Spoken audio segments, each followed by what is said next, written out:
Take a look at Shasta County. Between the incredible natural landscapes and the small town feel, it is an exceptionally high-quality place to live. But beneath that pristine surface, local government is facing a serious squeeze.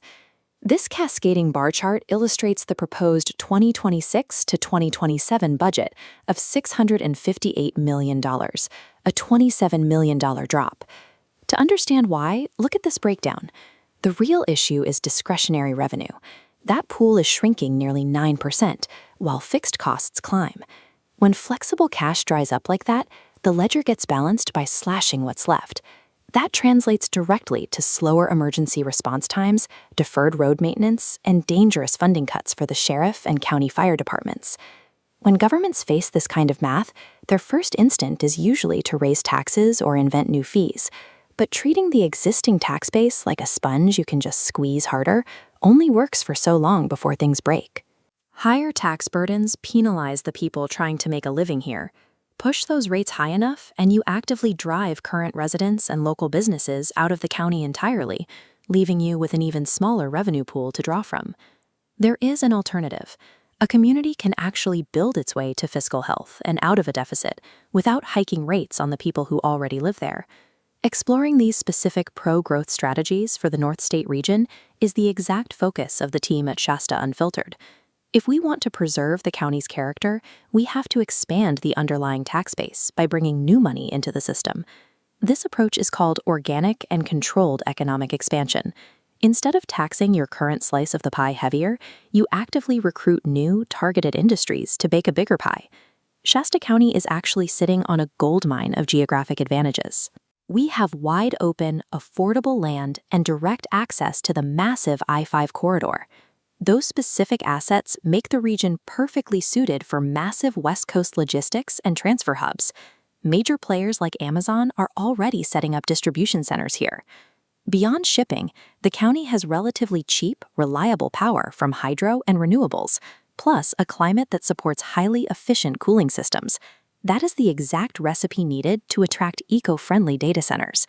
Look at how this translates to revenue. This chart compares typical commercial property tax to the yield of a single hyperscale data center. The data center dwarfs traditional zoning, bringing in millions with barely any daily traffic impact. By deliberately placing these high-value, low-footprint operations in strategic zones, the county can rapidly repair its balance sheet while leaving the rural aesthetic untouched. If you want proof that this strategy works in practice, look at Lubbock, Texas. A few decades ago, Lubbock was in a very similar boat to Shasta. It was an agriculture-rooted, regional hub, grappling with rural economic stagnation and flatlining Latinos. Instead of accepting the decline, the Lubbock Economic Development Alliance launched aggressive pro-growth policies. They fast-tracked local permitting, offered targeted tax abatements, and heavily incentivized manufacturing and tech to move in. The results are undeniable. This line graph tracks Lubbock's job market over 20 years under these policies. By actively recruiting business, they assisted hundreds of companies and created around 13,000 new jobs. They didn't do it alone. By partnering closely with Texas Tech University, Lubbock ensured they were graduating the exact skilled workforce those new industries required. We can run that exact same playbook here in Shasta. The first step is aggressive local regulatory reform. We have to cut the red tape and implement one-stop expedited permitting so businesses actually want to build here. Second, we need places for that new workforce to live.